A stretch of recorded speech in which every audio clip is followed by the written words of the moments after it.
अमृतं तप्तजीवनं कविभिरीडितं कल्मषापहं श्रवणमङ्गलं श्रीमदाततं भुवि गृह्णन्ति ये भूरिदा जनाः।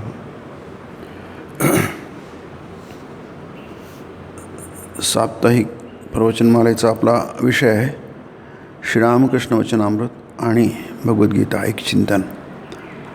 श्रीरामकृष्ण वचनामृताचा आपण 19वा अध्याय बघत आहोत। हा अध्याय बराच मोठा आहे। यातला विषय आहे ईश्वराचं दर्शन। म्हणजे दर्शन म्हणजे बघणं आणि याचा अर्थ प्रत्यक्ष अनुभूती, अनुभव। आपण जी गोष्ट बघतो म्हणजे ती गोष्ट अनुभवतो। आपली जी 5 ज्ञानेंद्रिय आहेत, ही प्रत्येक ज्ञानेंद्रिय ज्या ज्या विषयाच्या संपर्कात येतं त्या त्या गोष्टींचा अनुभव येतो। आपण जर काही रुचकर पदार्थ खाल्ला तो जिभेने आपण आस्वादन घेतो, त्याची चव घेतो, म्हणजे त्याचा अनुभव घेतो। प्रत्येक बाबतीत तसंच आहे। आपण कानाने ऐकतो ती गोष्ट, म्हणजे फक्त ग्रहण करत नाही असं नाही, आपण त्याचा अनुभव घेतो। ही जी 5 इंद्रिय आहे त्याद्वारे आपण अनुभव घेतो। त्यातला एक सगळ्यांचा एक म्हणून अनुभवाच्या अर्थी दर्शन। म्हणून आपले जे षडदर्शन आहेत त्याचा अर्थ आहे ईश्वराचा अनुभव, ईश्वराचं दर्शन। मग दर्शन कशाला? दुसरा काही शब्द आहे का? नाही, दुसरा शब्द नाही आहे। याचं कारण अध्यात्मामध्ये जरी हा विषय अतींद्रिय असला तरी भाषा मात्र तीच वापरली जाते, जी भाषा प्रपंचातली आहे। कारण आपल्याला फक्त प्रपंचच माहिती आहे, त्याचा अनुभव आपल्याला माहिती आहे। मग सगळी जी उदाहरणं असतात, दृष्टांत असतात, सगळे प्रपंचातले असतात। याचं कारण जे माहीत नाही तुम्हाला ते माहीत करून घ्यायचं आहे। निष्प्रपंचम प्रपंचते। ईश्वर निष्प्रपंच आहे, ब्रह्म निष्प्रपंच आहे। म्हणजे त्याच्यामध्ये खंड नाही आहे, त्याला निष्प्रपंच म्हणतात। अखंडित आहे, ब्रह्म हे अखंडित आहे, म्हणून ते अखंड सच्चिदानंद ब्रह्म म्हणतो आपण। हे अखंडित जे ब्रह्म आहे, हे ब्रह्म खंडित होत नाही, कारण ते अखंडित आहे म्हणून खंडित होत नाही। मग हे संसार काय आहे? हा खंडित आहे, विखंडित आहे, तुकड्या तुकड्यात आहे। म्हणजे आपण अनुभव घेतो हा तुकड्या तुकड्यांचा अनुभव घेतो। एक गोष्ट दुसऱ्यापासून पूर्णपणे वेगळी असते। सलगता आपल्याला प्रपंचामध्ये दिसत नाही, म्हणून त्याला प्रपंच म्हणतात। विभागलेली आहे ती गोष्ट विभागलेली आहे। आपल्याला विभागणी दिसते जगामध्ये, भेदच दिसतो, खंडच दिसतो, खंडितपणा दिसतो। हा आपला अनुभव आहे। कारण काय? ते ज्ञान आहे, पण ते ज्ञान हे खंडित वस्तूचं आहे, अखंडित वस्तूचं नाही आहे। अखंडित वस्तू ही ब्रह्म आहे। मग हे खंडित वस्तू आणि अखंडित वस्तू म्हणजे काय? 2 स्वतंत्र गोष्टी आहेत काय? मग ईश्वराचं दर्शन काय? इथे म्हटलं आहे की ईश्वराचं दर्शन कशाने होतं, हा प्रश्न आहे। आणि त्याची उत्तर आपण बघत आहोत की प्रीती उत्पन्न झाली की ईश्वराचं दर्शन होतं। भक्ती, त्याला भक्ती पण म्हटलं जातं, रागानुगा भक्ती। राग म्हणजे प्रेम, आकर्षण नाही. आता हे प्रेम, आकर्षण हे आपल्या भक्ती थोडासा जास्ती शब्द अध्यात्मात वापरला जातो, पण प्रेम मात्र सगळीकडेच वापरलं जातं. खरं म्हणजे प्रेम ही अत्यंत अद्भुत वस्तू आहे, पण त्याला आपण आपल्यापर्यंत आणून टाकलं आहे. प्रेम हे अखंडित आहे, ते खंडित कधी होत नाही. हा विषय आपण थोडासा बघितला आहे आधी, आताही काही जास्ती बघणार नाही, हा स्वतंत्र विषय आहे. पण जेवढं काही आपल्याला कळू शकतं तेवढंच आपण बघू शकतो. यावेळी आपण प्रेमाचा उपयोग नेहमी करतो, शास्त्रामध्ये पण इथे खूप प्रेमाचा केलेला आहे. ईश्वराविषयी जर प्रेम उत्पन्न होईल, आणि म्हणून ते म्हणतात की काहीच चालणार नाही, तुम्ही ज्याला त्याला प्रेम म्हणू शकत नाही, म्हणून त्यांनी म्हटलं आहे त्याचे ठाई प्रेम उत्पन्न झाल्यानंतरची भक्तीच म्हणावी खरी भक्ती.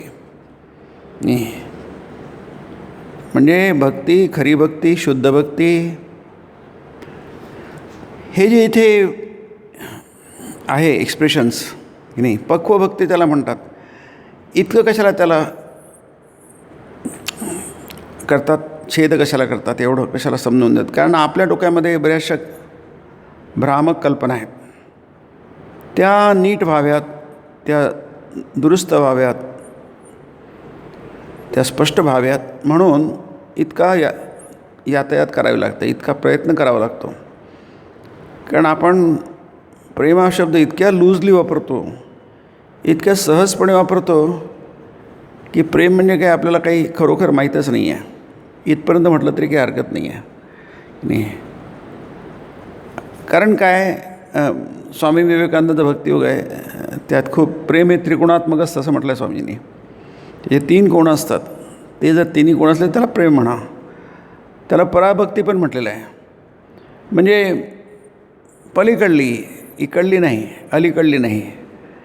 अलीकडल्याला पण प्रेम म्हणायला सुरुवात केली आहे. ठीक आहे, म्हणायला हरकत नाही, कारण पुष्कळशा गोष्टी आपण वरच्या खाली घेऊन येतो आणि त्याचा सर्रास उपयोग करतो. पण सांभाळून करायला पाहिजे. प्रेम हे नेहमी अखंडित असतं, त्याच्यात खंड नसतो. आपलं प्रेम खरं नाही कशावरून, आपल्या प्रेमात बरेच खंड असतात, सतत तुकडे तुकडे तुकडे होत जातात. ते आज खूप असतं, भसभसून येतं, आणि मग ते कुठे तळायला लागतं समजतही नाही. कारण आपण जे प्रेम म्हणतो ते भावनात्मक असतं. नाही, आपला एक शब्द आहे साहित्यामध्ये, आपला भावनांचा फसफसाट म्हटला जातो, हा साहित्यिक शब्द आहे. नाही, जसं झाग म्हणजे, किंवा त्याला आपण फेस म्हणतो, साबणाचा फेस आहे. नंतर दुधाला ऊत येतो, आणि म्हणजे आहे तेवढंच, पात्रामध्ये 4 इंचच दूध आहे, पण त्याला गरम केल्यानंतर ते वरपर्यंत येतं आणि वरती फुगारा येतो आणि पुन्हा वाहूसुद्धा शकतं. पण त्याचा अग्नी बंद केला की ते पुन्हा तळाला जातं. ते काही प्रेम नव्हे, भावनांचा अतिरेक आहे तो. नाही, आणि त्याच्यापासून सावध राहायला पाहिजे. नाही, कारण कोणती गोष्ट भावनात्मक असते ती डेंजरस असते. नाही, स्वामींचा शब्द आहे अरिष्ट आहे, ते अरिष्ट कोसळतात. आपण इतिहासात बघा, तुम्ही महाभारतात बघा, म्हणजे तुम्हाला सगळं समजेल. महाभारत त्याच्या दृष्टीने खूपच आपले डोळे उघडणार आहे. तिथे प्रत्येकजण भावनाच्या अतिरेकाने वागतो, डोकं गहाण ठेवून. नाही, स्वामीजी म्हणतात हृदय आणि बुद्धी हे दोन्ही महत्त्वाची आहेत. मला जर निवडण्याला सांगितलं की हृदय आणि बुद्धी, मी हृदयाची करेल. सगळं हृदय आणि बुद्धी, पूर्ण बुद्धी आणि हृदय काहीच नाही, त्याला त्याची प्रगती होत नाही, त्याला काही वाव नाही आहे पुढे, की नाही. पण सगळं हृदय आणि बुद्धी काहीच नाही हे मी पसंत करेन, की नाही. हे सांगितल्यानंतर स्वामी म्हणतात म्हणजे हृदय किती श्रेष्ठ आहे. हृदय म्हणजे भावना, भावना, त्याला पण हृदय, त्या हृदयातून प्रकट होतात म्हणून त्याला हृदय म्हटलं आहे. मेंदू म्हणजे विवेक, बुद्धी, नाही, म्हणून त्याला बुद्धी म्हटलं आहे. तर ही जी बुद्धी आहे आणि हृदय आहे यातलं जे संतुलन आहे हे फार महत्त्वाचं आहे. आणि ते स्वामींचा शेवटचा जो भाग फार सुंदर आहे. ते नंतर म्हणतात, हे सगळं ज्ञानयोगात आहे, ते नंतर म्हणतं हे मला वाटतं सर्वानुभूती ईश्वर दर्शन गॉड इन एव्हरीथिंग या अध्यायाचं नाव आहे. त्यात बहुतेक हा भाग आलेला आहे की आपण कशा चुका करतो आणि सर्रास चुका होतात त्या. असं नाही की तुम्ही करता मी करतो अमुक करतो अमुक करतो, नाही. ही मानवी प्रकृती आहे की नाही, मानवी दुर्बलता आहे नाही. ती ज्याला थोडंसं ज्याला टिटिलेशन म्हणतात, थोडंसं काहीतरी त्याला अनुभवाला सुखाचा तो एकदम उड्याच मारायला लागतो नाही. त्याला वाटतं हा मला मिळालं आहे, अरे तुला काहीच मिळालं नाही आहे. म्हणूनच भक्तीमध्ये कट्टरता काय येते, सगळ्या संप्रदायांमध्ये कट्टरता काय येते, याच्यामुळे ते काहीच झालं नाही त्याला वाटतं सगळं झालं आहे. ते संप्रदाय म्हणजे प्रत्येक धर्मामध्ये इतकी कट्टरता का असते, याचं कारण तिथे भक्ती असते, प्रेम असतं, निष्ठा असते, श्रद्धा असते, भाव असतो, सगळं आहे. पण त्याच्यावर अंकुश पाहिजे. हत्तीला खूप ताकद असते पण त्याला दिशा नसते. भावनांना जर दिशा नसेल तर ती फार नुकसान करते. आणि त्याला स्वामीजीने आपलं अरिष्ट म्हटलं आहे. अरिष्ट म्हणजे माणसांवर संकट कोसळतं. आणि आपण बघतो ही जी महाभारताची दुर्घटना आहे याच्यामागे काय आहे, विचारशक्ती नाही आहे, कोणीच विचार करत नाही आहे. तीच महाभारताची गंमत आहे की नाही. ते जर आपल्याला समजलं तर आपण महाभारताच्या पात्रांचं नीट निरीक्षण विश्लेषण करू शकू. अरिष्ट कोसळतात, संकट कोसळतात. तुम्ही भावनांच्या आहारी गेले, हत्तीच्या वर अंकुश नसेल तर काय होईल, हत्तीची शक्ती काय आहे, तो नुसता नुकसान करेल, सगळं विध्वंस करेल. कोणतीही पॉवर आहे, तुमच्या गाडीला ब्रेक असतो, किती गाडी पॉवर ब्रेक नसेल किंवा ब्रेक जर कमजोर असेल, कमकुवत असेल तर आपण ती गाडी रस्त्यावर काढणारच नाही. याचं कारण काय, ते ब्रेक असेल तरच त्याला अर्थ आहे, ते गाडीला, नाही तर काय अर्थ आहे. सगळं बाकी सगळं ठीक आहे, सगळं फुल टोटल इंजिन आहे, परंतु ते सगळं झाल्यानंतर त्याचा ब्रेक पाहिजे. गाडी चालते शक्तीनी, पॉवरनी, परंतु त्या पॉवरला जर अंकुश नसेल तर मात्र फार मोठा धोका आहे. म्हणून स्वामी म्हणतात त्याच्यामध्ये, तो विषय याच्याशी जोडलेला आहे म्हणून थोडंसं आपण त्याचा विचार करतो आहे की तुम्ही याचं महत्त्व ओळखा. लीला प्रसंगामध्ये हा विषय शारदानंद स्वामींनी फार सुंदर त्याचं विवेचन केलं आहे की नाही. म्हणून भक्ती संप्रदायामध्ये हाच मोठा धोका आहे, कारण त्याच्यामध्ये तुम्हाला अनुभव आहे, जे आपण बघतो आहे अनुभव आहे. अनुभव माणसाला वेडा बनवतो की नाही. म्हणून आपले जागतिक प्रेम ज्याला आपण म्हणतो ते इतकं सुखद असतं की आपण त्याच्यात वेडे होऊन जातो. माणसाच्या संयमावरचा ताबा सुटतो. म्हणून ते संयमी आणि मुनी म्हटलेलं आहे गीतेमध्ये, तस्याम जागृती संयमी की नाही. नंतर मुने हे म्हटलं आहे, यस्याम जागृती भूतानी सा निशा पश्यतो मुने. हे दोन शब्द फार महत्त्वाचे आहे. दुसऱ्या अध्यायातला हा श्लोक आहे, निशा सर्वभूतानाम. संयमी आणि मुनी याची संपूर्ण काळजी, दक्षता आपल्याला सनातन वैदिक धर्मामध्ये दिसते. हे दोन शब्द जर काढून टाकले ना तर इतर धर्मांमध्ये आणि आपल्या धर्मांमध्ये काही फरक राहणार नाही की नाही. आपल्याला याचं गीतेचं महत्त्व तेच आहे. गीता ही सर्वोच्च तत्त्वज्ञान शिकवते, परंतु लगोलग आपल्याला कशालाही काही म्हणा असं नाही आहे. ते शास्त्रीय आहे, शास्त्रीय म्हणजे आजकाल त्याला आपण सायंटिफिक वगैरे म्हणतो. त्या सायंटिफिक शब्दाला काय अर्थ आहे कोणास ठाऊक. तसं काही त्याला अर्थ नाही आहे. सायंटिफिक म्हणजे सायन्स हे फक्त अनुभवालाच महत्त्व देतं, बाकी कशाला महत्त्व देत नाही, असं ती समजूत आहे. एका वेगळ्या क्षेत्रामध्ये ठीक आहे, ती त्यालाही महत्त्व आहे, परंतु तेच निकष, त्याच कसोट्या जर आपण प्रत्येक ह्याच्यात लावत गेल्या तर चुका होतात नाही. आणि चुका टाळणं हे फार महत्त्वाचं आहे. जसं म्हणतात ना, मनी सेव्ड इज मनी गेन. आपण जर पैसे वाचवले तर ते पैसे मिळवण्यासारखंच आहे.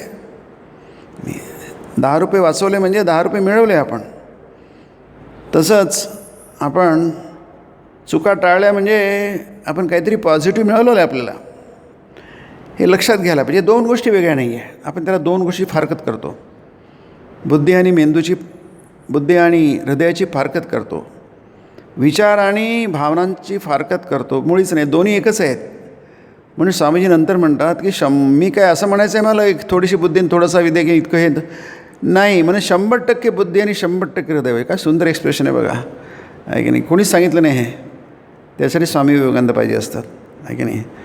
ते म्हणजे माझं असं मुळीच म्हणून नाही की थोडीशी बुद्धी थोडंसं किंवा इकडलं थोडं जास्त तिकडं, नाही 100% बुद्धी म्हणजे विवेक बुद्धी या अर्थाने, विश्लेषणात्मक बुद्धी या अर्थाने पारखण्याची आपली क्षमता असते, ती पारखून घ्या. पण तोडफोड करू नका. पारखणं म्हणजे तोडफोड करणं नव्हे. जसं ते हनुमंताचं आहे ना, त्याला मोत्याची माळ घातली, त्याच्यात तो प्रत्येक कुठे राम कुठे आहे ते मणी प्रत्येक उडून बघतो त्याचा राम आहे की नाही म्हणून, हे नाही. कारण हनुमंताचं जीवन राममय होतं. ते एक उदाहरण आहे ते. पण ते आहे की नाही त्याची फोडायची गरज नाही, तोडफोड करायची गरज नाही. तेवढीच पारख तुम्हाला असली पाहिजे. त्याच्यात आत काय आहे, प्रत्येक वेळी काही सर्जरी होत नाही आहे. अगदी आवश्यक असेल तेव्हाच सर्जरी होते, हा शेवटचा उपाय असतो. तसंच प्रत्येक गोष्ट तुम्ही तोडफोड करूनच बघितली पाहिजे अशी काही आवश्यकता नाही आहे. म्हणजे विवेकाने बुद्धीने तोडफोडच केली पाहिजे असं काही नाही आहे, त्याची गरज नाही आहे. पण स्वामीजी म्हणतात की 100% तुमच्या दृष्टीने महत्त्वाची आहे बुद्धिमत्ता, विवेकबुद्धी. तिथे म्हटलं आहे मुनी की नाही. मुनी म्हणजे सतत तो परीक्षण करतो. जसं प्रयोगशाळेमध्ये सतत परीक्षण केलं जातं वस्तूंचं, पदार्थांचं, तसंच तो मुनी म्हणजे मुनी मननशील हा मुनी, जो सतत त्याचं शील स्वभाव परीक्षण करण्याचा आहे. आणि ते उपनिषदामध्ये आहे की नाही, परीक्ष लोकान कर्मचितान वगैरे आहे की नाही. हे लोकाने परीक्षा करा, कर्मचितान तो याचा विषय आहे, कर्माचा विषय आहे की तुम्ही त्याचं परीक्षण करा. आणि संयमी म्हणजे नाही भावनेच्या भरात वाहून जाऊ नका की नाही. भावनाचं खूप महत्त्व आहे, अतिमहत्त्व आहे. परंतु तो फोर्स आहे आणि कोणताही फोर्स त्याच्यावर ताबा पाहिजे, तुमचा ताबा पाहिजे की नाही. गाडीचं नियंत्रण सुटलं म्हणजे काय, गाडीला फोर्स आहे पण त्याचं नियंत्रण नाही आहे त्याच्यावर नाही. म्हणून कोणत्याही गोष्टीला, ट्रेन असते ती रुळावून खाली घसरली, ती रुळावूनच चालली पाहिजे की नाही, असं म्हणतो ना. आणि आपण भाषेमध्ये साहित्यामध्ये त्याची गाडी रुळावून घसरली त्याचा आपण प्रयोग करतो. ती गाडी अपेक्षित आहे रुळावूनच चालायला पाहिजे, किती धावू द्या ना. बुलेट ट्रेन वगैरे तिथं खूप गतीने जाते, 500-600 सुद्धा आजकाल निघायला लागले आहेत किलोमीटर पर आवर. फार जास्त स्पीड आहे ती. पण तेवढी स्पीड घेता येते त्यासाठी सगळी यंत्रणा लागते. त्याचे जे ट्रॅक असते ते सुद्धा तसेच, जितकी गती जास्ती तितके ट्रॅक मजबूत पाहिजे नाही. पण एक मात्र आहे की ती कशी असो ते रुळावरच आली पाहिजे. मग ती एवढी मोठी गाडी ट्रेन इतक्या डब्यांची इतक्या गतीने चालते, काही अडचण नाही आहे, किती चालू द्या. का सगळ्याच गाड्या काही पळत नसतात, काही कमी गतीच्या असतात, काही असं मालगाड्या कमी गतीच्या असतात. परंतु कोणती गाडी असो ते ट्रॅकवर राहिली पाहिजे. तसंच आपलं जीवनाचं आहे. म्हणून ईश्वराचं दर्शन कशाने होतं, कसं होतं, हा जो विषय आहे, हा विषय आपल्या जीवनाला धरून आहे. कारण काय, मनुष्य जीवनभर काहीतरी करतो आणि काहीतरी प्राप्त करतोच. कोणी असो, किती साधारण मनुष्य, क्षुल्लक त्याचं व्यक्तिमत्व असो, तो जीवनभर काहीतरी करण्याचा प्रयत्न करतो, काहीतरी साधण्याचा प्रयत्न करतो आणि उत्तम प्रकारे वागण्याचा प्रयत्न करतो, जीवन जगण्याचा प्रयत्न करतो. तथापि आपल्याला माहिती आहे की सगळ्यांना सगळं काही जमत नाही आहे. आपल्याला कुठे काय जमतं सगळं नाही. पण हा प्रयास आहे, प्रयत्न आहे, एफर्ट्स आहेत नाही. आणि ते सतत करायला पाहिजे, पण सतत त्याच्यामध्ये सुधारणा करायला पाहिजे. हा सगळं क्रमविकास आहे. हळूहळू मनुष्य इव्हॉल्व होत जातो, हळूहळू त्याला कळायला जातं. आणि याच्या ठिकाणी मला सगळ्यात जास्ती मदत होते शास्त्राची. अध्ययन आणि श्रवण. इमम अध्येष्यते गीतेत म्हटलं आहे शेवटी, नंतर श्रवणही म्हटलं आहे. शृणुयादपि यो नरः, नुसतं जरी ऐकतो हे काय आहे, सतत हा प्रयत्न आहे. कानातून जातं, मनात उतरतं आणि मनात जे संस्कार असतात ते सतत चाचपले जातात. त्याची सतत झीज असते म्हणा, किंवा काहीतरी थोडंफार झालेलं असतं बरं वाईट, उणं आणि अधिक, ते सतत नीट करून घेतलं जातं. नवीन संस्कार टाकले जातात. जुने जे संस्कार असतात, जे आपल्या दृष्टीने जीवनाच्या विकासाच्या दृष्टीने अनुकूल नसतात, त्या सगळ्यांना अनुकूल केलं जातं. नाही तर दुसरं आपल्याकडे काय मार्ग काय आहे की नाही, काहीच मार्ग नाही आहे की नाही. तुम्हाला एखाद्या कुंडामध्ये टाकून काढलं की वेगळं झालं असं काही नाही आहे की नाही. ही सतत घडणारी प्रक्रिया आहे. म्हणून इथे म्हणतात की उत्तर चित्तशुद्धी झाल्याशिवाय होत नाही, असं एक वाक्य इथे आलेलं आहे. ईश्वराचं दर्शन कशानं होतं ते म्हणतं चित्तशुद्धी झाल्याशिवाय होत नाही. आता चित्तशुद्धी इतका व्यापक शब्द आहे. म्हणून ते कर्म कशाला, कर्म म्हणजे आपण जे काही करतो ते कर्म आहे, ते तर आहेच. कर्म म्हणजे आध्यात्मिक लाभाच्या दृष्टीने जे केलं त्याला कर्म म्हटलं आहे, त्याला कर्मयोग म्हणतात. आपला योग हा कर्माशी असतो, पण हे कर्म प्रपंचामध्ये जी परिस्थिती असते आपल्या अवतीभोवती की नाही, त्याला आपल्या अनुकूल करून घेण्यामध्ये ज्याला म्हणतो त्याला आपण कर्म म्हणतो. आपण प्रत्येक गोष्ट अनुकूल करून घेतो स्वतःच्या दृष्टीने आहे की नाही. म्हणजे जरी रेड सिग्नल आहे पण आपल्याला तो रेड सिग्नल ते थांबायचं नाही आहे, मग आपण काय करतो, आपल्या अनुकूल करून कुठंतरी वाट काढतो, निघण्याचा प्रयत्न करतो, पोलिसाला थांबवतो आपल्याला. म्हणजे प्रत्येक गोष्ट जरी प्रतिकूल असली तरी आपण अनुकूल करून घेण्याचा प्रयत्न करतो. पाऊस आला तरी आपल्याला काही करता येत नाही, पण छत्री घेतो आपण. म्हणजे कमीत कमी आपण भिजणार नाही किंवा इतकं भिजणार नाही. म्हणजे काय, प्रतिकूलता आहे पण आपण आपल्याला अनुकूल करून घेतो आहे. तर प्रपंचामध्ये हे असा सतत प्रयास असतो आणि तो त्यात काही निंदनीय काहीच नाही आहे, तसंच असायला पाहिजे. परंतु इथे हा मुख्य विषय इथला आहे.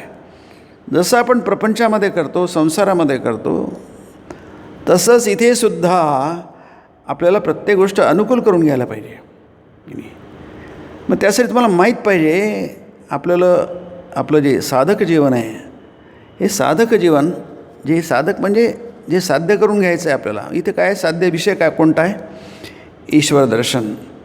म्हणजे ईश्वर दर्शन ही सगळ्यात श्रेष्ठ गोष्ट आहे आपल्या जीवनात साध्य करून घ्यायची. हेच आपल्याला आधी खूप प्रयत्नपूर्वक करून घ्यावं लागेल. हेच कळायला कित्येक जन्म निघून जातात. बहुत सुकृतांची जोडी. आणि हे कळायला कित्येक जन्म निघून जातात की माणसाच्या मनुष्य शरीरामध्ये एकच ध्येय आहे आणि ते म्हणजे ईश्वर दर्शन. सोपी आहे, कळलं की आपल्याला. पण वळलं कुठे? ते वळणं फार कठीण आहे.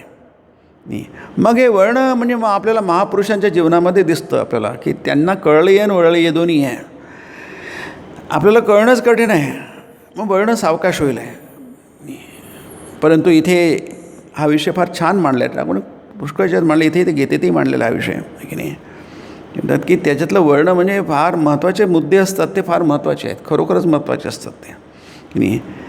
कारण आपण इथलंच बघूया, ते म्हणतात चित्तशुद्धी झाल्याशिवाय होत नाही. जसं मी म्हटलं मग की चित्तशुद्धी इतका व्यापक शब्द आहे की नाही की तुम्हाला थोडंसं आपण अध्यात्म बाजूला ठेवू. जगामध्ये सुद्धा यश मिळवायला आपल्याला माहिती आहे प्रत्येकाचं यश वेगवेगळं असतं आणि त्यातसुद्धा चित्तशुद्धी किती महत्त्वाची आहे. म्हणजे एकाला अफाट यश मिळालं आहे त्याचा अर्थ चित्तशुद्धी आहे ती. इथे यश या अर्थी, यश शब्दाचा अर्थ आपल्याला इथे माहीत पाहिजे. यश म्हणजे तुमचंही भलं आहे आणि तुमच्या भल्यामध्ये इतरांचंही भलं आहे. नाही तर कशाला यश म्हणू शकतो आपण आहे की नाही. अमेरिकेला यशस्वी देश म्हणू शकतो की नाही, युरोपला यशस्वी देश म्हणू शकतात, ते यशस्वी नाही आहे ते की नाही. चीनला पण यशस्वी म्हणू शकू आपण, कारण भरपूर पैसा त्यांच्याकडे आहे. सेकंड लार्जेस्ट इकॉनॉमी आहे. आता इकॉनॉमीने जर तुम्ही देशाचं यश मोजत असाल, तो एक निकष आहे, सगळं काही त्याच्यात नाही आहे. तुमच्याकडे खूप सामरिक शक्ती आहे, मिलिटरी पॉवर आहे, याचा अर्थ तुम्ही यशस्वी नाही आहे, ते यशाचा निकष नाही आहे. आणि धरतसं आपण त्याला यशाचा निकष म्हणत असू, ते आपली फार मोठी चूक आहे. त्याने तुमचंही भलं होत नाही, इतरांचंही भलं होत नाही. दाखवा झालं असेल तर, तुमचं भलं काय झालं असेल दाखवा, इतरांचं काय भलं असेल झालं दाखवा. याचं कारण आहे तुमची इथे इथला शब्द वापरला आपण, चित्तशुद्धी झाली काय. समजा अमेरिका देश, आपण देशाचं नाव घ्या, हे नाही, हे फक्त उदाहरण म्हणून घेतो आहे कारण तुम्हाला त्याची सगळी कल्पना आहे म्हणून की नाही. समजा अमेरिका एक देश आहे, त्याचं आपण जसं भारत माता म्हणतो ना, तसं ते अमेरिका माता म्हटलं आहे की नाही. असं एक देश आहे की नाही. त्यांनी स्वतःचं भलं करून घेतलं काय, इतरांचं भलं केलं काय, आणि खऱ्या अर्थाने भलं झालं काय. भलं म्हणजे काय की नाही, भलं म्हणजे कोणाला त्रास होत नाही तुमच्यापासून, तुम्हाला कोणापासून भीती वाटत नाही की नाही, त्याला भलं म्हणतात की नाही. तुमच्यापासून इतरांना भीती वाटते, हा तुमचा पराभव आहे, अपयश आहे की नाही. तुम्हाला लोक घाबरतात, हा पराभव आहे, अपयश आहे. म्हणून संन्यास घेताना अभय दिलं जातं. सगळ्या प्राणीमात्रांना अभय देता मी, असे असतं त्याच्यातलं आहे की नाही. माझ्यापासून कोणालाच भय नको, ही फार श्रेष्ठ गोष्ट आहे. अर्थात ती संकल्पाच्या पातळीवरची आहे आणि तिथूनच सुरुवात होत असते. तर असं काही आहे की त्याच्यावरून यशाची मोजणी केली. चित्तशुद्ध म्हणजे काय, ते की आपण जी सुरुवातीला बघितलं की खंडित नको, अखंडित पाहिजे की नाही. म्हणून आपली जी कल्पना आहे, आपल्याला आपण पृथ्वीचेच रहिवासी आहोत की नाही, त्यामुळे आपण पृथ्वीचाच विचार करतो. पण आपल्याकडे पृथ्वीने भूर्भुव स्व म्हटलेलं आहे आणि नेहमी म्हटलं जातं संन्यास मंत्रामध्ये भूर्भुव स्वाचाच असतो. आपल्याला फक्त भूचीच माहिती आहे. भू म्हणजे हा भूगोल, हा गोल आहे, ते आपल्या 1000 वर्षांपासून माहिती आहे. त्यासाठी कोपर्निकस गॅलिलिओची गरज नाही आहे, ते नंतरचे. आता आपण हे भूगोलच असतो, हे फार पूर्वीपासूनच माहिती आहे. आणि गोलच असायला पाहिजे हे पण आपल्याला माहिती आहे. ती चपटी सपाट नाही आहे हे पण आपल्याला आधीपासून माहिती आहे, कारण ते अतार्किक आहे की नाही. इथे चित्तशुद्धी म्हणजे हा तुमच्या मनामध्ये, मग ते देशाचं मन असो, समाजाचं मन असो, किंवा व्यक्तीचं मन असो किंवा विश्वाचं मन असो, वैश्विक मन असे की नाही. विश्वाला एक मन असतं की नाही, कॉस्मिक इंटेलिजन्स त्याला म्हणतात की नाही. विश्वाला पण एक बुद्धिमत्ता असते, विश्वाला पण एक मन असतं. का असू नये, तुम्हाला असतं तर त्यालाही असेल. तिथे अखंडित आहे की नाही. तुम्ही या विश्वापासून मुळीच वेगळे नाही. पण आपले वसुधा म्हणजे पृथ्वी.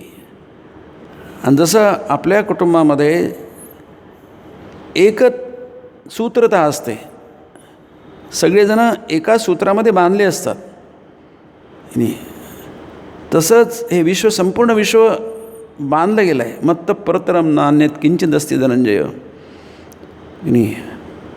हे अर्जुना, मी सोडून दुसरं काहीच नाही जगामध्ये. कारणांतरम, या विश्वाचं कारण मीच आहे आणि मी कार्य मीच आहे. मै सर्वमिदं प्रोतम सूत्रे मणिगणाइव की नाही. काय सुंदर श्लोक आहे हा. श्लोक जगाला बांधणार आहे बघा, तोडणार नाही आहे की नाही. प्रोतम म्हणजे पेरलेलं. जसं आपण सूत माळ करतो ना किंवा हार करतो, सगळे ओवलेले असतात एका धाग्यामध्ये. शब्दात सूत्र म्हणजे सूत, मणिगणा म्हणजे मणी, आपण फूल म्हणूया, मणी म्हणा. गळ्यातली माळ ही मणी असते, मण्यामध्ये ओवलेली असते. मणी ओवलेले असतात. मग तो तागा सोन्याचा असो कशाचाही असो.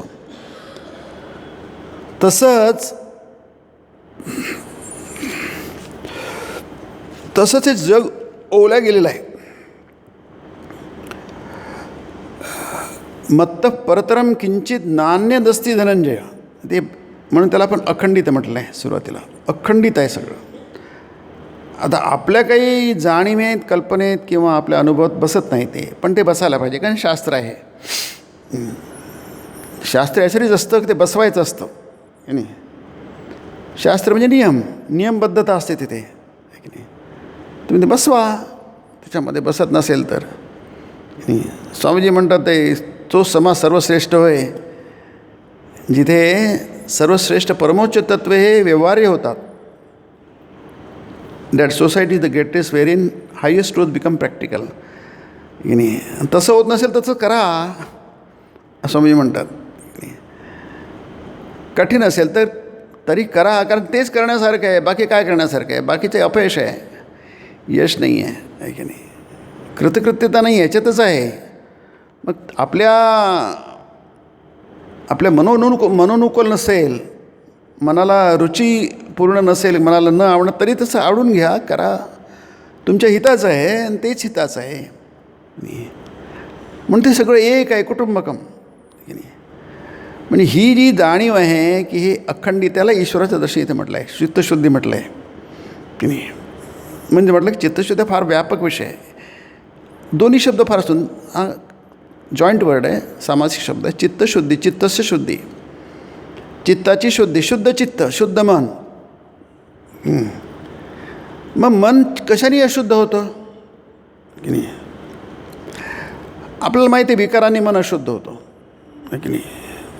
आणि विकार हे षडविकार आहेत. विकार म्हणजेच रोग, काहीतरी अनैसर्गिक घडतं आणि मग शरीरामध्ये काहीतरी विकार उत्पन्न होतात.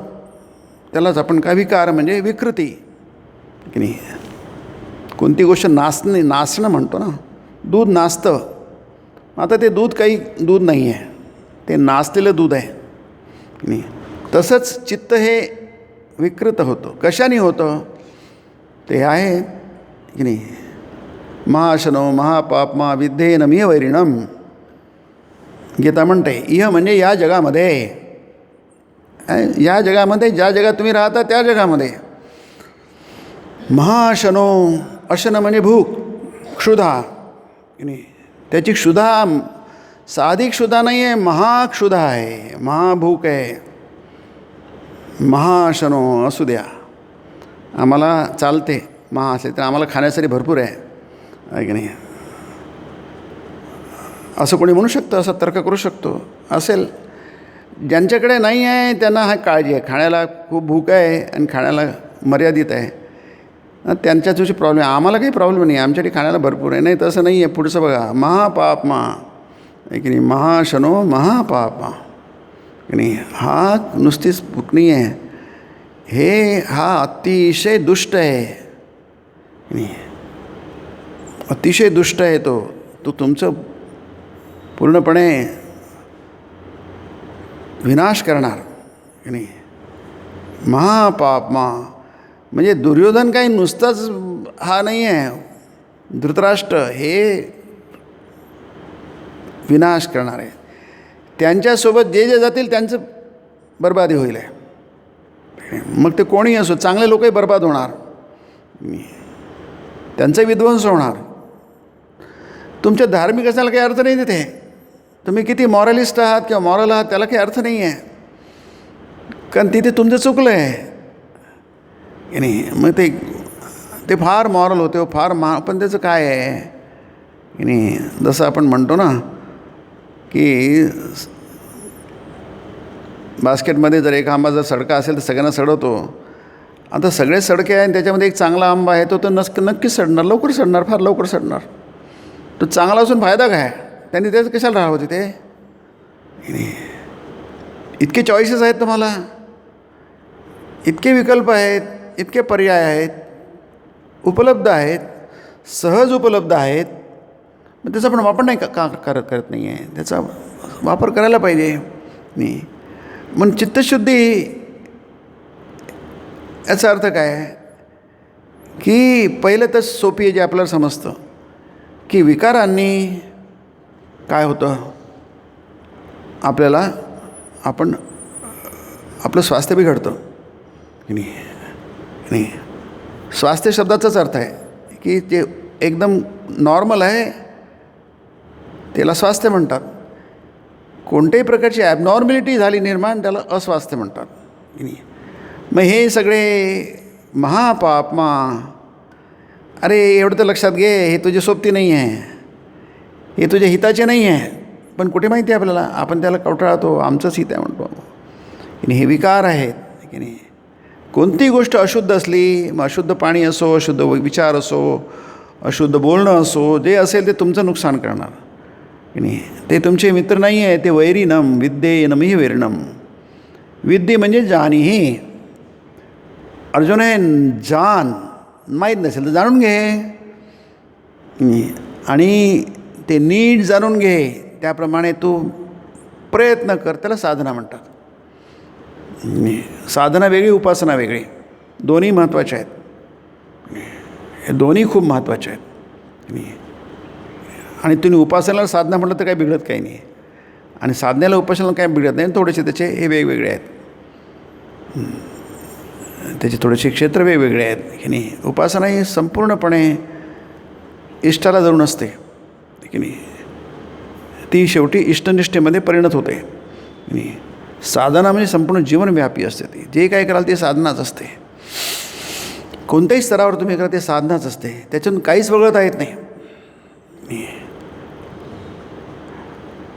विद्येन मिह वैरिणम, हा जो हे वैरी आहे. आता वैरी तुमचं कसं काय, तो वैरीच आहे की तुमचं तुम्हाला संपवण्यासाठीच तो आहे. अगदी लहान होता दुर्योधन, तेव्हापासून तो म्हणतो आहे आम्हाला हे पांडवांवर राहताच येणार नाही, आम्हाला पांडव नकोच आहे, आम्हाला पांडवांना मारायचंच आहे. ते आणि आम्ही एकत्र राहू शकत नाही. तो वैरी आहे पांडवांचा की नाही. म्हणून ते लाक्षाग्रह झालं ते फार लवकर झालेलं आहे की नाही. त्यावेळी काही जास्ती वय नव्हतं या पांडवांचं आणि कौरवांचं. पण त्याच्या आधीसुद्धा लहानपणापासून त्या भीमाने दुर्योधनाने भीमाला ती खेळणारी मुलं आहेत, गुरुगृही खेळणारी मुलं आहेत ती. त्याला त्यांनी विष पाजलं आणि ढकलून दिलं पाण्यामध्ये भीमाला. भीमाशी त्याचं एवढं वैर आहे दुर्योधनाचं. लहान आहे लक्षात घ्या. नंतर लाक्षाग्रह झालं, नंतर झालं शेवटी महाभारत झालं, युद्ध झालं. इतकं वैर आहे. वैरीनं म्हणजे कोणत्या ना कोणत्याने त्यांनी नेहमी प्रयत्न, काय काटा काढायचा. आपण साहित्यामध्ये एक शब्द आहे, वाक्प्रचार आहे की काटा काढायचा नाही. म्हणजे त्याला नेस्तनाबूत करायचं, त्याला संपवून टाकायचं, मुळापासून संपवून टाकायचं, उखडून टाकायचं नाही.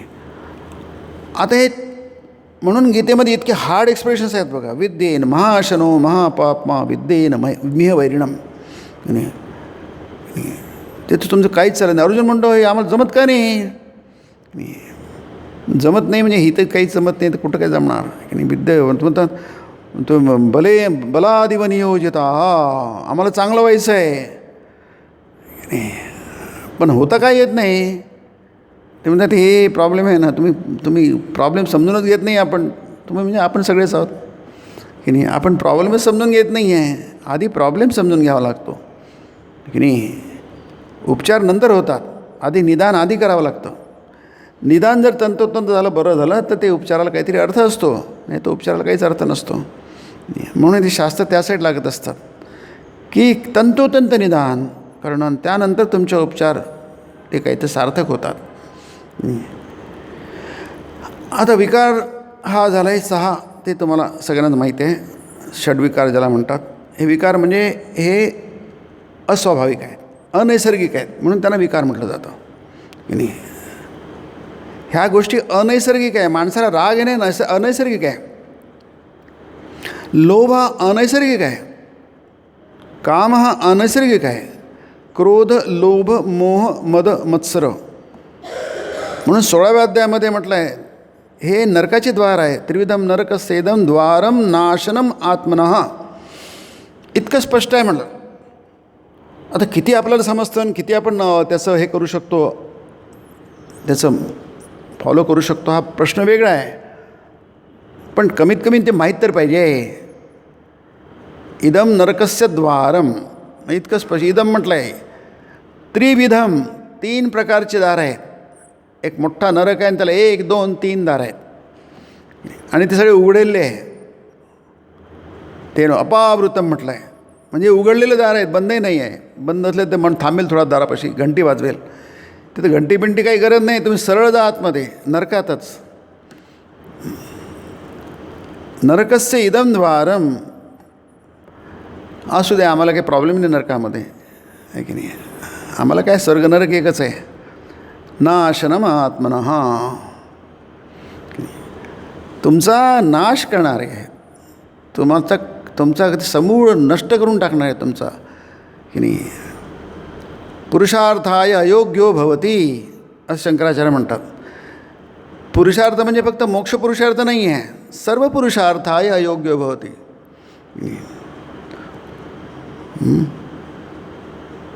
मोहात संभ्रम ध्यायतो विषयान् पुंसा संगस्तेषु पजायते. संगात संजायते कामः कामात क्रोधोभियायते. क्रोधात भवति सम्मोह सम्मोहात स्मृतिविभ्रमः स्मृतिभ्रंशात बुद्धिनाशा. विवेकबुद्धी गेली. बुद्धिनाशात प्रणश्यती. नश्यती प्रणश्यती म्हणजे संपूर्ण खात्मा. एकदम काहीच शिल्लक नाही आहे. प्रणश्यतीचं आचार्याने फार सुंदर म्हटलं आहे. प्रणश्यती म्हणजे पुरुषार्थाय अयोग्यो भवती. फक्त मोक्ष पुरुषार्थ नाही, तो तर महत्त्वाचा आहेच, परमपुरुषार्थ आहे तो. पण सर्व पुरुषार्थांना तो डिस्क्वालिफाईड होतो. कोणताच पुरुषार्थ साधत नाही आणि मोक्ष पुरुषार्थ साधला तर सगळेच पुरुषार्थ साधतात. 4ही पुरुषार्थ कुठेच काही होत नाही आहे. म्हणजे आधी कशाकडे लक्ष द्यायला पाहिजे. मग विकार झाल्यानंतर इथे दिलं आहे की चुंबक असतो तो बरोबर उत्तरेकडे त्याचं असतं, त्याची दिशा असते. पण तो चुंबक काम करत नाही. याचं कारण काय. ते चुंबकावर काय चिखल आहे, मळ साचलेला आहे. त्याच्यामुळे त्याची जी क्षमता आहे दाखवण्याची ती कमी झाली आहे, क्षीण झाली आहे किंवा संपलेली आहे की नाही. मळ साचलेला आहे की नाही. सुई चिखलाने भरलेली असली, मनावर मळ साचलेला आहे म्हणजे चित्तशुद्धी. म्हणजे काय, मनावर मन फार महत्त्वाचं आहे. मन एकदम ब्राईट पाहिजे की नाही. आपण फार आपल्याकडे हेळसांड केलेली आहे आपल्या मनाची, फार दुर्लक्ष केलं आहे की नाही. या जन्मी नाही, हे तर आहेच, या जन्मात जन्मोजन्म ती केली आहे की नाही. काहीच लक्ष दिलं नाही, हेळसांड केली आहे, त्याचं दुर्लक्ष केलं आहे. त्याला गीतेमध्ये आत्ममान म्हटलं आहे. दक्ष हो, सावध हो. आपण बेफिकीर असल्यामुळे त्रैगुण्य विषया वेदा निस्त्रैगुण्यो भावार्जन निर्द्वंद्वो नित्यसत्वस्तो निर्योगक्षेम आत्मवान असं म्हटलं आहे. पूर्ण हेच दिली आहे तुम्हाला, आहे की नाही. नेमकं तुम्हाला कुठे हिट करायचं आहे, काय करायचं आहे नेमकं, की नाही, so that you will be elevated. उद्धार होईल तुमचा. उद्धरेद आत्मना आत्मानम, तुमचा उद्धार होईल आहे. जे करतो आहे त्यांनी उद्धार बिद्धार काय होत नाही. थोडंसं बऱ्यापैकी आपण राहू शकतो, ते पण फार महत्त्वाचं आहे, उत्तम आहे. पण ते झाल्यानंतर उद्धरेद आत्मना आत्मानम म्हणजे ते म्हटलं हे जाताना मुख्य काय चित्त शुद्ध होतं की नाही. म्हणजे संपूर्ण आपलं ह्युमन एक्झिस्टन्स आहे, आपण जगात राहतो, याचे सगळ्याचे सगळे एकाच वेळी सगळे प्रयत्न करून तुम्ही चित्तशुद्धीकडे होऊ शकतात. नाही, सांगण्याचा उद्देश इथे आहे. आपण त्याला योग वगैरे म्हणतो, काही म्हणा, पण जे काही कराल यत करोश यदशनाशीवर, जे काही कराल असेतून काहीच वगळू नका. श्वास घेणंसुद्धा वगळू नका. प्रत्येक गोष्ट तुम्हाला त्या अखंडित परमात्म्याकडे घेऊन जाऊ शकते, सच्चिदानंदाकडे घेऊन जाऊ शकते. कारण याच्यात खंडित विखंडित नाहीच आहे. त्याला स्वामी विवेकानंद फिक्टिशियस डिफरन्सेस म्हटलं आहे बिटवीन स्पिरिच्युअल अँड एम्पिरिकल, आहे की नाही. आपण त्याचे दोन असे काल्पनिक विभागणी करतो की हे आमचं स्पिरिच्युअल आहे आणि हे आमचं स्पिरिच्युअल नॉन स्पिरिच्युअल आहे. त्याला फिक्टिशियस डिफरन्स म्हणजे सगळे काल्पनिक करतो आहे. तसं नाही आहे. काय आहे त्याच्यामध्ये खंड नाही आहे. एक सूत्र आहे, सूत्रे मणिगणाव्य. त्या सूत्राला त्या मण्यांना ओढणारा देवा तो काय ब्रह्म आहे. मयी सर्वविधम प्रोतम सूत्रे मणिगणायव, त्या ब्रह्मामध्ये सगळंच प्रोत झालेलं आहे, ओल्या गेलेलं आहे की नाही. त्यातून काहीच वगळलेलं नाही आहे. आपली कोणतीच वृत्ती वगळल्या गेलेली नाही आहे. स्वामी म्हणतात प्रत्येक तुमच्या चित्तात उठणारा प्रत्येक संकल्प त्या ब्रह्माला धरून आहे. त्यातून काहीच आपण म्हणतो की नाही ते तसं नाही आहे. आपल्याला कोणीच सांगितलं नाही आहे, आपण स्वतःची समजूत करून घेतलेली आहे. कारण काय आपल्या एका मर्यादित समजुतीवर ते आधारलेलं आहे की नाही. पुरेसा विचार न केल्यामुळे आपल्या याच्यावर आधारले, त्याला काहीच आधार नाही आहे की नाही. कारण तो कोणाचा अनुभवच नाही आहे की नाही. कारण इकडे कोणी ओळखतच नाही, तुम्हाला अनुभव मिळणार कसा. जे आहे तिकडे आपण जात नाही आहे. म्हणून चित्तशुद्धी म्हणतात की ती आहे ऑलरेडी. जसं आकाशातून पाणी पडतं, धो धो पडतं, अतिशुद्ध समजलं जातं. म्हणजे पहिले 2-4 पाऊस संपले की जे आकाशातून पाणी पडतं ते अतिशुद्ध असतं, सगळ्यात शुद्ध पाणी आहे नाही.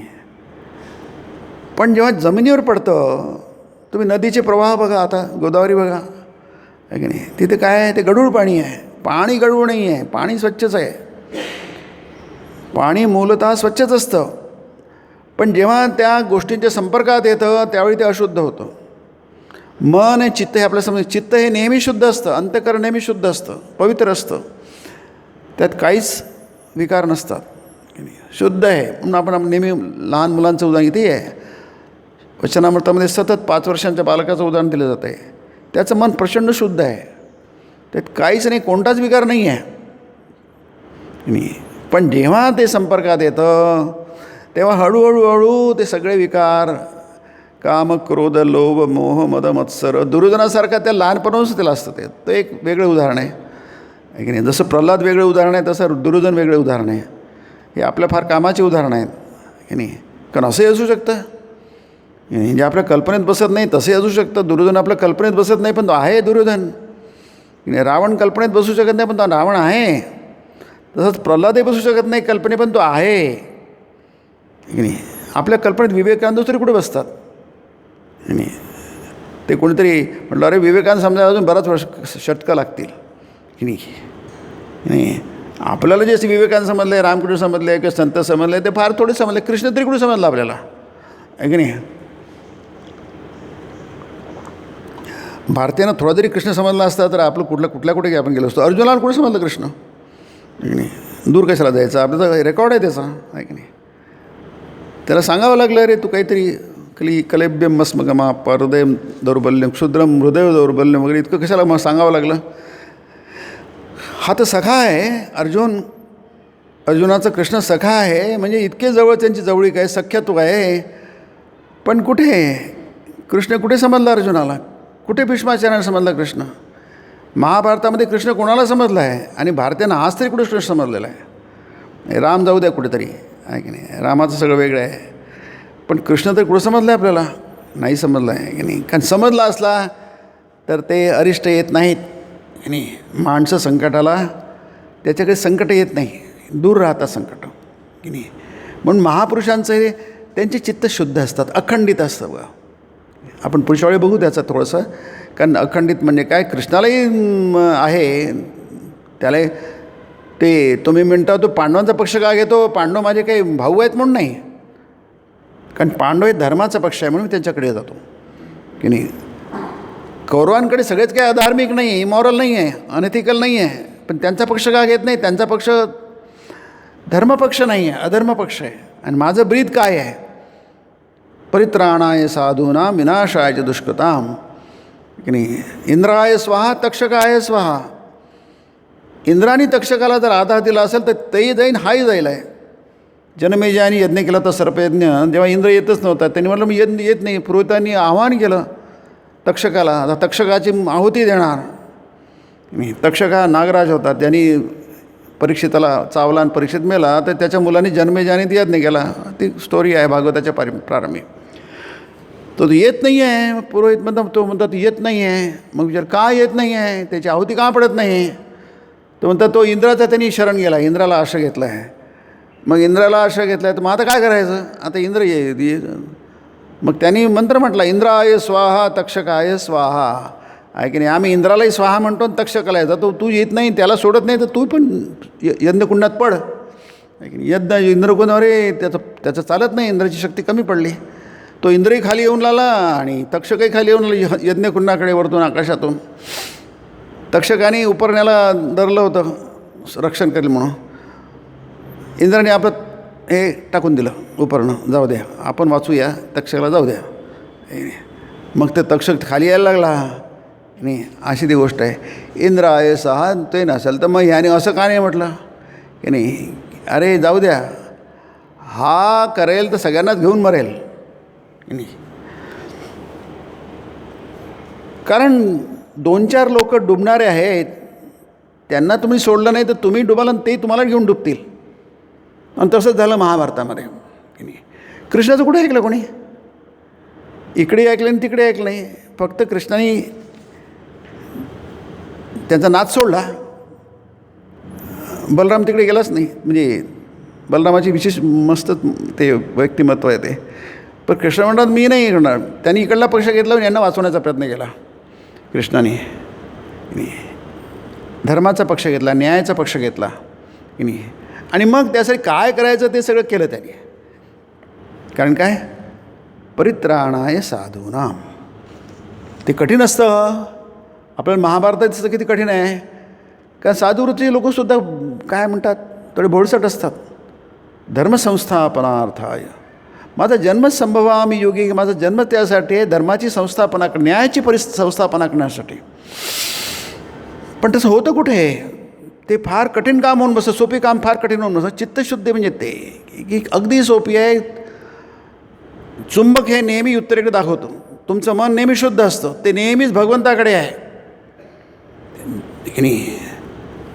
त्याची वृत्ती नेहमी भगवंताकडे आहे, ते भगवंताशीच जोडलं. पाणी नेहमी शुद्ध असतं, पण ते संपर्कात येतं अशुद्ध गोष्टींच्या, ते पाणी गढूळ होतं. पावसाळ्यात पाणी गढूळ असतो. समुद्राचं पाणी पण गढूळ असतं. समुद्र तुम्ही बघा पावसाळ्यामध्ये एकदम गढूळ असतो. कारण काय, ते अशुद्ध वस्तूंच्या संपर्कात येतं, म्हणून ते त्याचा तो स्वभाव बदलतो. पण मूळ स्वभाव काय आहे चुंबकाचा, तो नेहमीच उत्तरेकडे दाखवतो की नाही. तसंच तुमचं चित्त आहे नेहमीच ईश्वरप्रमाणे आहे, ईश्वराकडे जाणार आहे. परंतु होतं काय की ते त्याला त्याच्याप्रमाणे वागता येत नाही. मग ते काय इकडे दाखवतं तिकडे. मग काय त्याच्यात चूक नाही आहे, त्याला उपाधी म्हणतात. त्याच्यावर चिखल साचलेला आहे नाही, आरशाला काही नाही, आरसा तुम्हाला सगळं नीट दाखवेल तसं आहे तसं आहे, पण त्याच्यावर धूळ साचलेली आहे. पण छोटी गोष्ट आहे, धूळ बसवत किती सोपी आहे, आरशावरची धूळ साफ करणं आहे की नाही, असं करून टाका, बाकी आरसा तसा त्याचं काम करेल. चित्त आहे, चित्त ते अशुद्ध झालं आहे, ते शुद्ध करणं फार सोपी गोष्ट आहे. जसं आपण हे उदाहरण आरशाचं उदाहरण घेतलं तर फार सोपी गोष्ट आहे, पण आपण त्याचा प्रयत्नच करत नाही. सुई चिखलानं भरलेली असली तर मग लोह चुंबक तिला आकर्षून घेत नाही, म्हणजे त्याचा स्वभाव ती सोडते. चिखल माती धुवून टाका, सोपी आहे. आपण कपडे धुतोच की, आजकाल तर सगळे धुण्याची यंत्र वगैरे आहेत. प्रत्येक गोष्ट धुवायला सगळं त्याचं टेक्निक आहे, मग धुवून टाका, मग चुंबक आपोआप ओढेल. चुंबकाचा स्वभाव बदलला नाही आहे, त्याचा जो स्वभाव बिघडला होता तो फक्त आपण नीट केला, बाकी काही नाही केलं आहे. नाही, चित्तस्य शुद्धये कर्म न तु वस्तूपलब्धये. नाही, कर्म कशाला करायचं? कर्म म्हणजे सगळंच बघा, श्वास घेणे कर्म, फक्त श्वास तुम्ही देवाची प्राप्ती होते त्यासाठी. प्रत्येक गोष्ट अशी कोणती गोष्ट नाही जी देवाकडे न घेऊन जाणारी असेल. चुंबकामध्ये जे काही असतात, ज्याचे प्रत्येक चुंबकामध्ये असंख्य असे उत्तर ध्रुव आणि छोटे छोटे चुंबक असतात, त्याला आपण एकत्र केलं, लोखंडामध्ये असतात ते, तुम्ही सायन्समध्ये फिजिक्समध्ये शिकले असाल आहे की नाही. फक्त आपण ते मोठ्या चुंबकाने त्याला एक दिशेत देतो, म्हणजे उत्तरकडे जातो, दक्षिण ध्रुव दक्षिणकडे जातो चुंबकामधला, आणि तोच लोखंड चुंबक होतो. नाही, तसंच आपल्यामध्ये जे विस्कळीत होऊन गेले आहे, सगळ्या जीवनामध्ये सेल्स जे विस्कळीत होऊन गेले आहे, त्याला फक्त भगवत केंद्रित करा, त्याला नीट लावा, त्याची अरेंजमेंट करा की नाही. त्याला शंटिंग म्हणतात. ट्रेनमध्ये काय असतं, रेल्वे तर शंटिंग केलं जातं, ह्या ट्रॅकहून त्या गाडी टाकलं, त्याहून त्या टाकलं, सगळ्या गाड्या नीट करतात, मग जातात त्या सगळ्या गाड्या आपापल्या मार्गाने की नाही. त्याला शंटिंग म्हणतात की नाही.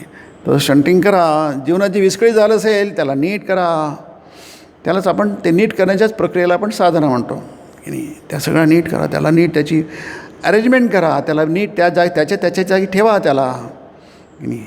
जसं बुद्धिबळ खेळणं झाल्यानंतर पुन्हा ते सगळे त्या ठिकाणी ठेवतो आपण, प्रत्येक जागा ठरलेली आहे की नाही. राजाची जागा ठरली आहे, प्रधानाची ठरली आहे, घोड्याची ठरली आहे, हत्तीची ठरली आहे, ते प्यादाची ठरली आहे, तिथे ठेवा पुन्हा, मग पुन्हा खेळ सुरू करा. तसं प्रत्येकाची जागा ठरली आहे, त्याप्रमाणे ती त्याची योजना करा, मग चुंबक आपोआप ओढेल तिला. म्हणजे चुंबकामध्ये ती शक्ती आहे, तुमच्या मनामध्ये ती शक्ती आहे, नाही तर साधनेला काही अर्थच नाही, या प्रयत्नालाही काही अर्थ नाही आहे. जर शक्यता नसेल तर मग काय अर्थ आहे त्याला, पण शक्यता आहे 100% सत्य आहे नाही. ते आपोआप होत आहे, तुम्हाला काही करायची गरज नाही आहे. हे जसं तसंच मनोमालिन्याने देखील नेत्रातील अशुद्ध धारांनी धुवून टाकता येतं.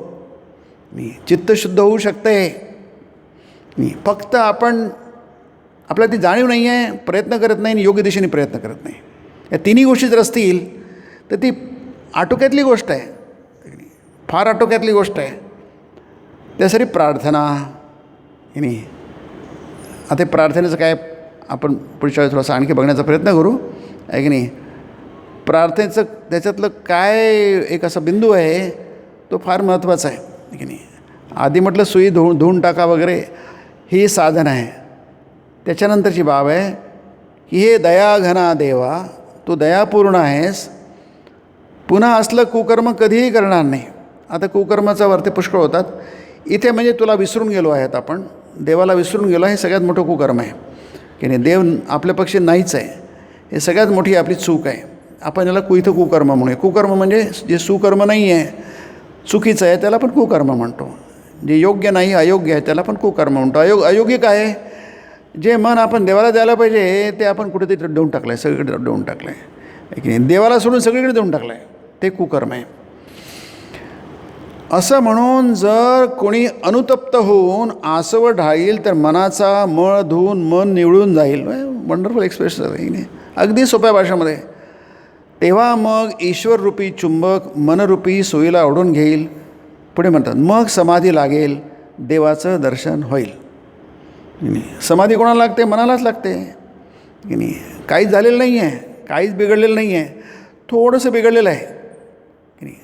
म्हणजे चुंबकाची जी शक्ती आहे, त्याचं जे सामर्थ्य आहे किंवा त्याची जी प्रवृत्ती आहे ती तशीच आहे. थोडंसं काय बिघडलं आहे, थोडंसं मळ साचलेलं आहे, चिखल साचलं आहे, चिखल 2 किती आहे, त्याचं बाकी काय करतो, बाकी काहीच करत नाही की नाही. आपण बाकीचं काय करतो, काय करतही नाही, करायची गरजही नाही आहे की नाही. त्यामुळे काय आहे, धुणं काहीच नाही, बस पटकन होतं ते, त्याला किती वेळ लागतो की नाही. हा झाला, ही झाली प्रार्थना की नाही. आता तिसरं बघू आपण आहे की नाही. पहिले आपण विकार बघितले, दुसरी प्रार्थना. आपोआप पडेल म्हणजे तुम्ही चिखल धुवा, हाही साधन आहे की नाही. दुसरं म्हणजे प्रार्थना करा आहे की नाही. मग प्रार्थना कशाला करा. तिसरं आहे इथे, ते सगळ्यात महत्त्वाचं आहे. आणि हे जर समजलं तुम्हाला, ते बाकी पहिले 2 समजतील. नाही तर 2 याच्यामध्ये दोष होतात. पहिल्या 2मध्ये दोष होतात. तो पहिल्यातला दुसरा दोष तिसऱ्यामध्ये काढून टाकला जातो. तिसरं काय आहे, हे जाणणं हे सगळ्यात महत्त्वाचं आहे की पण तुम्ही अगदी शिकस्त केली, अगदी कंबर कसून जरी प्रयत्न केला तरीसुद्धा त्याचीच कृपा नसल्यास इकडची काडी तिकडे देखील होणार नाही आहे की नाही. मग काय राहिलं तर की नाही. ह्या तिन्ही गोष्टी एकत्र समजून घ्याव्या लागतील आपल्याला आहे की नाही. तिन्ही गोष्टी महत्त्वाच्या आहे. साधनाही महत्त्वाची आहे, प्रार्थनाही महत्त्वाची आहे, आणि इकडली गोष्ट तिकडे काही होणार नाही हे पण जाणणं महत्त्वाचं आहे. आपल्याला त्यामध्ये परस्पर विरोध वाटतो, डायक्टोमी वाटते. एक कराई म्हणतात आणि काही होणार नाही म्हणतात, हा काय प्रकार आहे. पण तिन्ही गोष्टी समजायला आपल्याला याच्यासाठी शास्त्र लागतात, यासाठी समजून घ्यावं लागतात. म्हणजे गरजच काय, आपलं झोपल्यासुद्धा होऊन जाईल की हे सगळ्याची गरजच नाही आहे. गाढ झोप घेतली तरी आपण समाधी लागेल आपल्याला ना, आपण मुक्त होऊन जाऊ नाही. मुक्त होणं फार सोपी आहे, पण जेवढं काय तेवढं तर करावं लागेल तुम्हाला. ईश्वराचं दर्शन फार सोपी आहे, पण जेवढं आवश्यक आहे तेवढं तर करावं लागेल ना. दरवाजा तू उघडला पाहिजे, दर्शन तर होत आहे, पण दरवाजा बंद आहे, दर्शन कसं होणार. दरवाजा उघडणं सोपी आहे की नाही, पण तेवढा सोपी आहे, पण उघडला तर पाहिजे. मंदिर तर उघडं पाहिजे, बाकी सोपी आहे, पण जे अगदी किंचितच आहेत तेवढं तर व्हायला पाहिजे की नाही. काही फार मोठी गोष्ट नाही, कारण ते आपल्या स्वभावाला अनुकूल आहे, स्वभावाप्रमाणे आहे. सुई नेहमीच उत्तर देत, तसंच आपलं मन नेहमीच ईश्वराभिमुख आहे. त्याची वृत्ती ईश्वराकडेच आहे, त्याचं अभिमुख आहे ते तिकडेच आहे, देवाकडेच आहे. आपण आपल्या गफलतीप्रमाणे, आपल्या चुकीमुळे किंवा आपल्या प्रमादामुळे आपण ते विसरून गेलो आहे, ते लक्षच नाही, आणि आपण दुसरंच काहीतरी करत बसलो आहे. मुलगा शाळेत निघाला शाळेत जायला, आणि मध्येच काहीतरी याचे खेळ चालू आहे मदाऱ्याचे, आणि तो तिथंच बसला. ते शाळा आली तिथे, शाळा सुरू होऊन गेली, वर्ग सुरू होऊन गेला, आणि इथंच विसरून गेला, इथं खेळून आला आहे की नाही. म्हणजे काय, तो प्रमाद आहे. तसंच प्रमाद माणसाकडनं घडतो. तिसरं जे आहे ते आहे, पण तुम्ही अगदी शिकस्त केली तरीसुद्धा त्याचीच कृपा नसल्यास इकडची काडी तिकडे देखील व्हायला का नाही. म्हणजे थोडंसुद्धा घडणार नाही त्याची कृपा असल्याची. हे जरा आपल्याला काय तर्कविरुद्ध वाटतं आहे की नाही, तर्कदुष्ट वाटतं, पण तसं नाही आहे. तसं असतं तर कशाला सांगितलं असतं इथे की नाही. तसं जर असतं म्हणजे सांगण्याचा प्रश्न नाही, तर्कदुष्ट नाही. त्याचं फक्त आपल्याला ती लिंक लावावी लागेल, ते आपल्याला सामंजस्य बसवावं लागेल, समजून घ्यावे लागेल. त्याच्यात काही विरोध नाही, परस्पर विरोध नाही आहे. त्याची कृपा न झाल्यास त्याचं दर्शन होणं अशक्य, अगदी अशक्य. 2दा आलं आहे. आणि मग आता चांगलं आहे की कृपाच करा. अरे नाही, आणि कृपा म्हणजे काय, परसातली भाजी होय. परसातली भाजी गेली आणि खडून आणली. आमच्याकडे ते लिंब आहे, गोड लिंब कडीतला, जाताना कडून आणा आहे की नाही. फूल आहे, तोडून आणा. इतकी सोपी गोष्ट आहे काय. परसातली, परस म्हणजे मागच्याला परस म्हणायची पूर्वी की नाही. तर ते परसाकडे जा आणि उडून घ्या. इतकं सोपी नाही आहे ते. वाटतंही सोपी, म्हणजे प्रार्थनाही सोपी वाटते की नाही, साधनाही सोपी वाटते, आणि हेही सोपी वाटतं की इकडची काडी तिकडे होत नाही. हे ज्ञान आहे, फार मोठं ज्ञान आहे, अंतिम आहे की नाही. तेही सोपी वाटतं, पण ते इतकं सोपी नाही आहे. सोपी केव्हा आहे, जर तुमची तशी वृत्ती असेल तर. म्हणून विठ्ठली आवडी बहुत सुकृतांची जोडी. हे सगळं हळू करता करता तुम्हाला हे सगळं समजायला लागेल. मग काहीच नसतं, काही नाही असेल हरित देईल खाटल्यावरही, तसं नाही आहे की नाही. खाटल्यावर झोपतो तर तुम्हाला सगळं करावं लागेल. अच्छा, आणि फक्त एकच झालं, आपला वेळ संपलेली आहे. एकच वाक्य आहे इथलं, अहंकाराचा संपूर्ण त्याग करायला हवा. याच्यात सगळं काही आलं. हे तिन्ही गोष्टी आल्यात, आहे की नाही. अहंकाराचा संपूर्ण त्याग करायला हवा. अहंकार म्हणजे गर्विष्ठपणा या अर्थाने तर नाही आहे, तो पुढे मागेच चालला लागला. त्याला मद म्हटलेलं आहे की नाही. मोह मद मत्सर या सगळ्यांमध्ये अहंकार आहे. सही विकार, काम क्रोध लोभ मोह मद मत्सर. पण मद म्हणजे अहंकार, घनीभूत अहंकार आहे की नाही. ते तर मागे सोडलं आहे, तो अहंकार नाही आहे. अहंकाराचा संपूर्ण त्याग म्हणजे संपूर्ण म्हटलं आहे. त्याच्या पुढचं म्हणतात की अहंकाराचा त्याग म्हणजे काय, मी करता, याला अहंकार म्हणतात. करता आहे, कर्म आहे, पण त्याच्याने मी जोडतो स्वतःला, त्याला अहंकार म्हणतात. हा अहंकार आहे. शोधा तुम्ही त्याला शोधता आपल्याला दिसेल की किती शोधलं तरी तुम्हाला तो आहेच तिथे की नाही. जसं ते पिंपळाचं झाड आहे, किती काढलं तरी पण दुसऱ्या दिवशी अंकुर उघडतोस. सोनं किती असं एक कण राहतोस, तशा अर्थाने वगैरे. आणि अहंकार म्हणजे काय, थोडं सांगितलं पुढच्या वेळी होतो.